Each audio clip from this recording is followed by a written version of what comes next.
तीसरा भाग शुरू करने जा रहे हैं। वीडियो को शुरू करने से पहले आइए देखते हैं कि आज की इस वीडियो में हम लोग कौन कौन सी चीजों के बारे में पढ़ने वाले हैं। तो आज की इस वीडियो में सबसे पहले हम ओम का नियम पढ़ेंगे, उसके बाद हम कारक पढ़ेंगे और आखिरी में हम लोग प्रतिरोधकता के बारे में पढ़ेंगे। तो आइए शुरू करते हैं ओम के नियम से। ओम का नियम कहता है जो विभवांतर है वो विद्युत धारा के समानुपाती होता है। ये ओम का नियम कहता है। अगर हम इसमें समानुपाती स्थिरांक लगाएंगे जो कि यहाँ पर R है, तो ये बन जाएगा V equal to I R. यहाँ पर जो हमने R लगाया है वो R प्रतिरोध है। आप देख सकते हैं जो V और I के बीच में ग्राफ बन रहा है वो एक सीधी रेखा बन रहा है। वो इसलिए क्योंकि V equal to I R जो है वो एक सीधी रेखा का समीकरण है। आप इन चीजों को अपनी कॉपियों में नोट कर लीजिए और ये ग्राफ भी अपनी कॉपी में बना लीजिए। अब हम आगे बढ़ते हैं और बात करते हैं प्रतिरोध की। अभी हमने देखा जो ओम के नियम में R था वो प्रतिरोध था। तो जानते हैं कि प्रतिरोध होता क्या है। किसी चालक का यह गुण है कि वह अपने में प्रवाहित होने वाले आवेश के प्रवाह का विरोध करता है और इसी विरोध को हम प्रतिरोध कहते हैं। प्रतिरोध का SI मात्रक ओम होता है। तो ये दो बातें आप अपनी कॉपियों में लिख लीजिए। जो प्रतिरोध का फॉर्मूला होता है वो ओम के नियम से ही निकल के आता है। यहाँ पर आप देख सकते हैं R equal to V upon I लिखा हुआ है। ओम के नियम में V equal to I R था।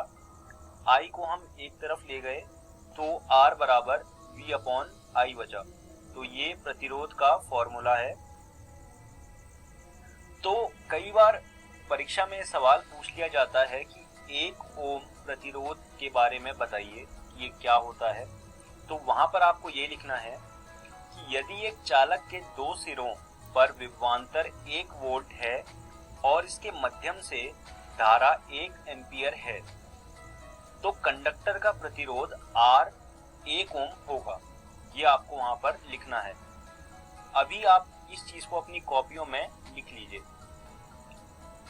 अब आगे बढ़ते हैं और बात करते हैं कारक की। ये वो कारक हैं जिन पर प्रतिरोध निर्भर करता है। तो पहला कारक क्या है? R समानुपाती है L के। L यहाँ पर जो है वो चालक की लंबाई है। तो R जो है वो चालक की लंबाई के समानुपाती होता है। R जो है वो चालक का जो क्षेत्र है उसके व्युत्क्रमानुपाती होता है। जब हम इन दोनों को मिला देंगे तो ये बन जाएगा R समानुपाती है L अपॉन A के। यहाँ पर हम समानुपात का चिन्ह हटाएंगे तो इक्वल टू लग जाएगा और एक समानुपाती स्थिरांक आएगा। तो R बन जाएगा रो L बाय A। यहाँ पर जो रो है उसे प्रतिरोधकता कहते हैं। आप इन चीजों को अपनी कॉपियों में लिख लीजिए। अब बात करते हैं प्रतिरोधकता की। अभी हमने देखा जो रो होता है वो प्रतिरोधकता होता है। तो जानते हैं कि ये प्रतिरोधकता होती क्या है।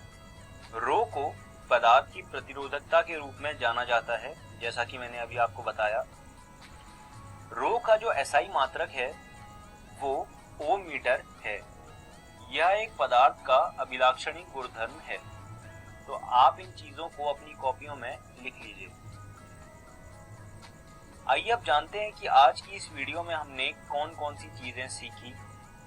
सबसे पहले हमने ओम का नियम सीखा। उसके बाद हमने कारक के बारे में पढ़ा। ये वो कारक थे जिन पर प्रतिरोध निर्भर करता है।